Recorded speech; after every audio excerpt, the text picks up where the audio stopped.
silence. Climate action now.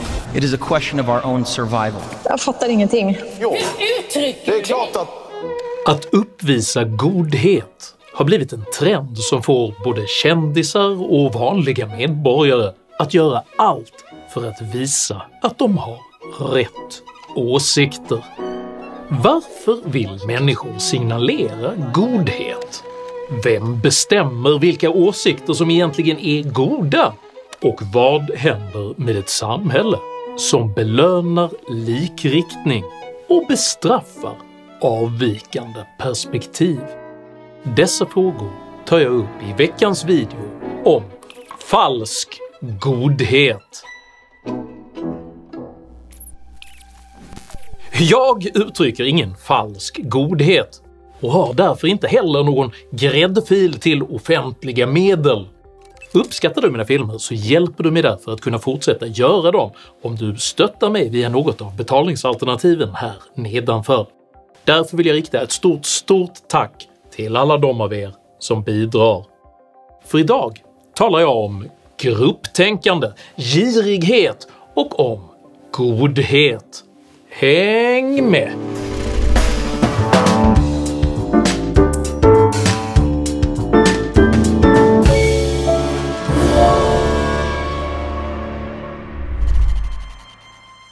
Den medeltida kyrkans stränga syn på synder skapade en lukrativ marknad för att även sälja syndernas förlåtelse.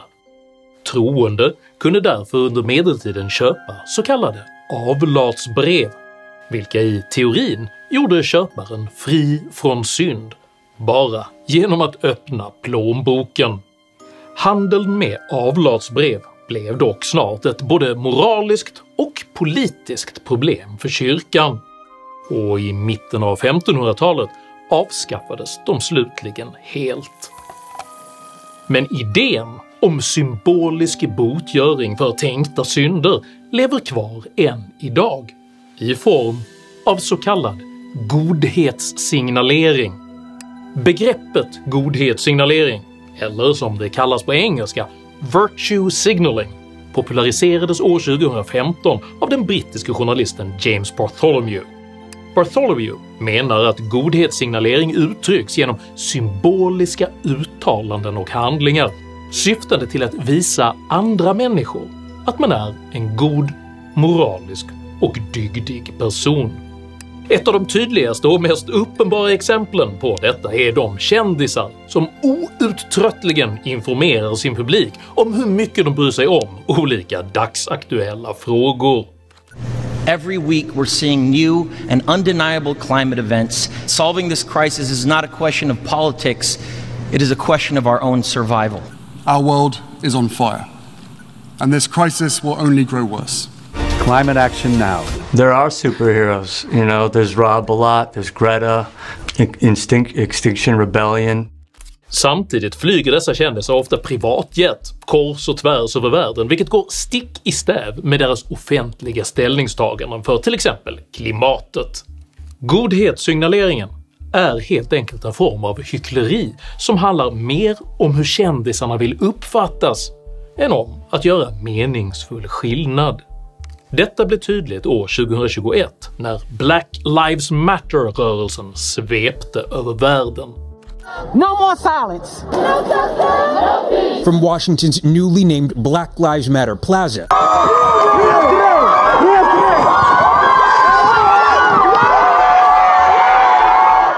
Att välta eller vandalisera statyer, att falla ner på knä eller att dela svarta rutor på Instagram är alla uttryck för ett slags performativ godhet.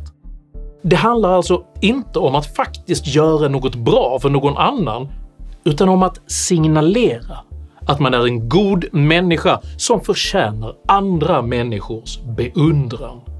I och med de sociala mediernas framväxt blev det enklare än någonsin tidigare att signalera godhet inför andra. Som James Bartholomew skrev 2015 behöver man inte ens längre utföra några goda handlingar för att betraktas som god, det räcker med ord, gester och symboler. Men detta beteende signalerar inte godhet alls, utan bara att man delar den etablerade samhällselitens nuvarande uppfattning om vad som är gott och ont. De passar inte in i Sverige och det är klart att då är det svårt att få jobb. Uttryck! Det är klart!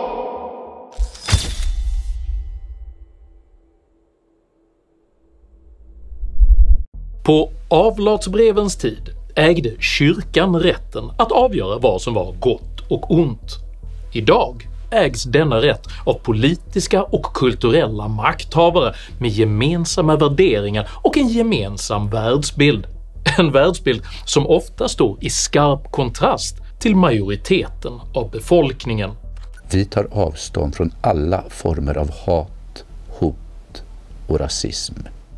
Den brittiske journalisten David Goodhart beskriver denna skillnad mellan vanliga människor och poserande kändisar som en värderingsklyfta mellan privilegierade anywheres med världen som arbetsfält och mer resurssvaga somewheres som är knutna till en specifik plats och denna plats verklighet. Anywheres tend to be educated and mobile. They value autonomy, openness and fluidity. Dessa värderingar översätts sedan i politiska ställningstaganden för moderiktiga frågor som invandring, auktoritär klimatpolitik, hbtq-rättigheter, feminism och antirasism. We anywheres are mainly graduates and affluent. We're less than a quarter of the population, but we dominate politics and society, regardless of which party is in power.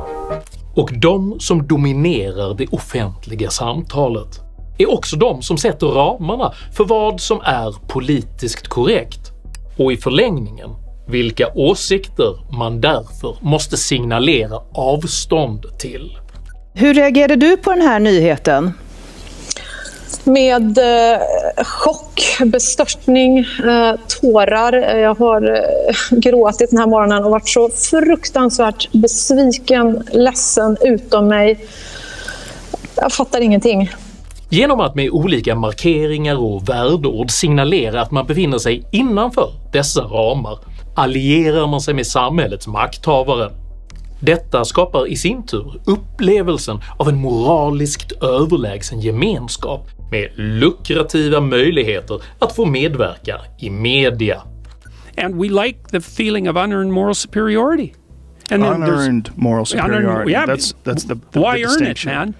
Denna upplevelse av moralisk överlägsenhet leder ofta till en form av mobbarmentalitet, där angrepp på meningsmotståndare, deplattformeringar och cancelleringar visar att man själv tillhör den goda sidan. Frida Boysen heter jag, kommer från ett program som heter Trolljägarna i TV3. Vet du vem den här mannen är? Nej, det vet jag inte. Du tycker att de ska åka hem. Kan du förklara mig vad hem är för de här? Hem. Men vad menar du med det? Ett annat exempel på detta är hur barnboksförfattarinnan J.K. Rowling under flera år har utsatts för en intensiv hat- och bojkottkampanj på grund av att hon öppet uttryckt sin egen övertygelse om att det finns två biologiska kön. En kritikerstorm har blossat upp på författaren J.K. Rowlings Twitter. Att sparka kvinnor från sitt jobb för att de konstaterar att kön existerar, skriver bland annat J.K. Rowling i sin tweet. Listan kan göras lång över människor som har förlorat uppdrag, arbeten och i den brittiska partiledaren Nigel Farages fall till och med sitt bankkonto på grund av att de har ansetts ha fel värdegrund. På liknande sätt rapporterar den amerikanska yttrandefrihetsorganisationen FIRE om över 1000 cancelleringsförsök mot professorer vid amerikanska universitet, varav hela 200 ledde till att misshagliga professorer faktiskt förlorade sina jobb. Dessa godhetssignalerande utrensningskampanjer uppfattas dock inte som godhet av alla. Tvärtom upplever många att en samhällsdebatt med högt i tak är ett högre värde än just ideologisk renhet. De som är djupt investerade i sin egen moraliska överlägsenhet tappar dock ofta lätt perspektivet på vad som faktiskt är gott och ont eller rätt och fel, och de kan därför agera både skrämmande och auktoritärt utan att själva förstå det. Förstår du inte att det här kan piska upp en våldsam stämning i vårt land? Att dina ord är farliga? Kan du förstå det? Och denna övertygelse har hos vissa grupper nu vuxit sig så stark att den börjar påminna om en religion.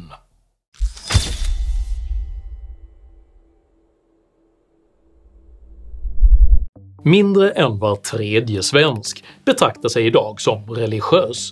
Men detta betyder inte att trosföreställningar inte längre existerar. De har bara funnit nya former. Statsvetenskapsprofessorn Samuel Goldman har beskrivit detta som att nivån av religiös övertygelse i ett samhälle är konstant, oberoende av religionens status. Goldman menar att människor helt enkelt vill tro på saker, och om den traditionella religionen förlorat sin status så kan detta behov istället kanaliseras till exempel ideologisk aktivism. Faktum är att likheten mellan forna tiders organiserade religion och dagens politiska rörelser som Black Lives Matter, Me Too eller Extinction Rebellion är i det närmaste övertydlig. I boken Woke Racism drar till exempel lingvistikprofessorn John McWhorter paralleller mellan den antirasistiska rörelsen och protestantisk kristendom. The parallels with religion, especially evangelical religion, are almost uncanny, especially given that most of these people kind of look askance at Christianity in its more extreme forms. Klimatrörelsens Greta Thunberg har liknats vid den helgonförklarade medeltida härföraren Jeanne d'Arc. Sveriges egen ärkebiskop menar att hon är profetisk, och Extinction Rebellions så kallade Red Rebel Brigade försvagar inte heller direkt klimatrörelsens religiösa undertoner. I klimatrörelsen finns dessutom en utbredd eskatologisk övertygelse om att domedagen är nära. Forskare från 153 länder varnar nu för att mänskligheten står inför ett oöverträffat lidande på grund av klimatkrisen. People are suffering. People are dying. Entire ecosystems are collapsing. We are in the beginning of a mass extinction. Syftet med att lyfta fram denna apokalyptiska klimatretorik är varken att förlöjliga klimatrörelsen eller att motsätta sig hållbarhetsarbete, utan tjänar bara som en illustration av hur emotionellt präglade övertygelser snedvrider samhällsdebatten och försvårar en rationell och nyanserad diskussion om viktiga frågor. Och även om veganism, flygskam, självpåtagna konsumtionsförbud och andra typer av klimatuppoffringar förvisso inte är lika skadliga som 1300-talets askes, så försökte medeltidens kristna, precis som dagens klimatvänster, att frälsa världen genom att avsäga sig all bekvämlighet och njutning. Och maten förvarar jag i en grop i golvet. Så här håller det kallt hela vintern i alla fall. Jag stängde av varmvattnet för jag tyckte inte att jag behövde det. Jag förstår inte varför man ska hålla på och duscha hela tiden. Hur är det att leva så här utan el i huset? Ja, mysigt ska jag säga. Enligt John McWhorter finns till och med en modern version av arvsynden. White privilege is original sin. The idea is that if you're white, you're privileged and that will never change. Even if you're poor, no matter what you do, that's original sin. Politisk korrekthet, eller dess engelska motsvarigheter woke och social justice, har i mångt och mycket kommit att fungera som ett lågoktanigt surrogat för just religion. De godhetssignalerande rörelserna speglar inte bara många av den äldre religionens auktoritära drag, utan spelar också en motsvarande roll i anhängarnas liv. Och precis som medeltidens avlatsbrev fyllde en ekonomisk funktion för kyrkan, fyller även den moderna godhetssignaleringen en ekonomisk funktion för vänstern.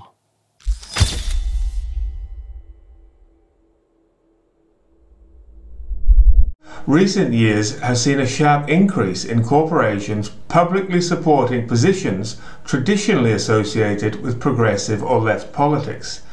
This is the phenomenon that has come to be known as woke capitalism.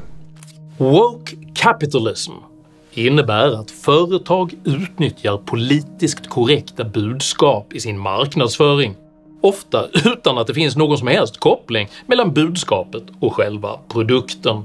She's not going to be dreaming about true love. She's dreaming about becoming the leader she knows she can be. Let's go. Let's go. Oh, did you want to? Sorry. I'll let you. Next time.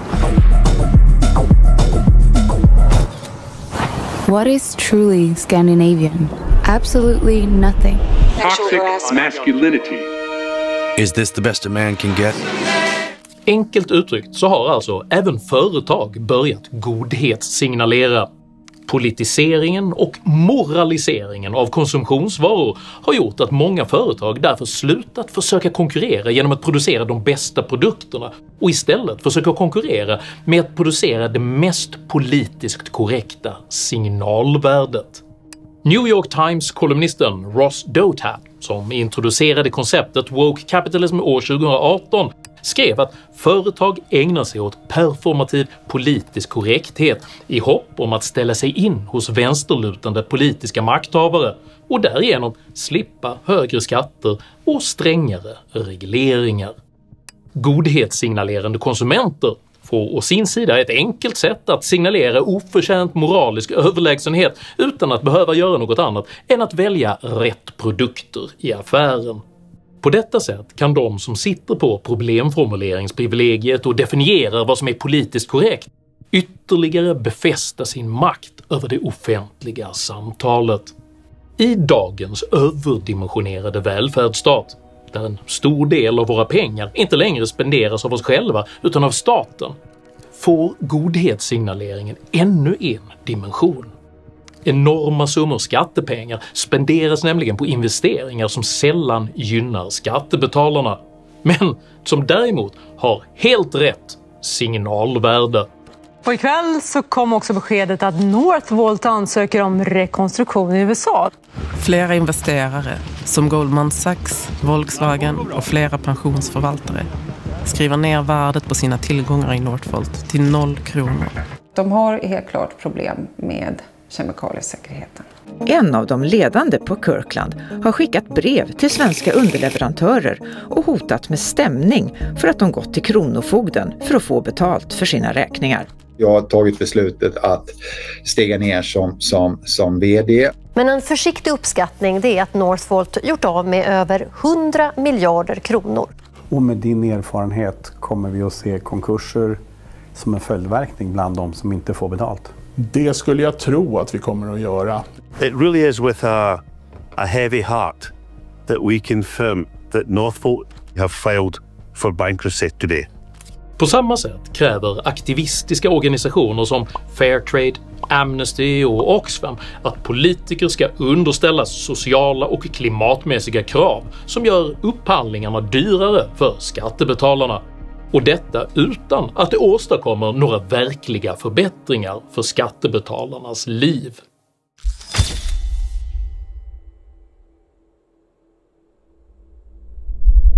Genom försäljningen av avlatsbrev tillskansade sig kyrkan resurser som annars hade kunnat förbättra människors livsförutsättningar. Detta innebar att avlatsköparnas performativa godhetssignalering överförde makt och resurser från dem själva till samma kyrka som ägde rätten att definiera både vad synd var och vad priset för att bli förlåten från synd skulle vara. På samma sätt lägger den moderna tidens godhetssignalering grunden för woke capitalism, där företag alltså offrar sin egen lönsamhet för att istället köpa sig social status av identitetspolitikens prästerskap. Konsekvensen av detta är att de företag och konsumenter som spelar med i den performativa godhetssignaleringen befäster vänsteretablissemangets makt över både dem själva och samhället. Låt dig därför inte luras av godhetssignalerande företag, organisationer och privatpersoner, för deras förfängliga hyckleri skadar ytterst både dem själva och det samhälle de säger sig värna. Och trots den medeltida kyrkans cyniska handel med avlatsbrev så fördömde faktiskt även Jesus Kristus dessa godhetssignalerande hycklare. Ve er, skriftlärda och fariseer, ni hycklare! Ni stänger himmelriket för människorna, själva går ni inte in, och de som vill komma in, de hindrar ni. It's not what you say or think that matters, it's what you do. Om du uppskattade innehållet i denna video så hjälper det mycket om du delar den med dina vänner och kanske till och med stöttar mitt arbete via något av betalningsalternativen här nedanför. Dela även gärna med dig av dina egna åsikter och erfarenheter i kommentarsfältet, men jag ber dig att alltid vara artig. Jag accepterar inte aggression, personpåhopp eller rasism i mina idédrivna kommentarsfält. Tack för att du som kommenterar respekterar detta. Jag heter Henrik Jönsson och jag anser att godhetssignalering är destruktivt hyckleri. Tack för mig och tack för att du har lyssnat.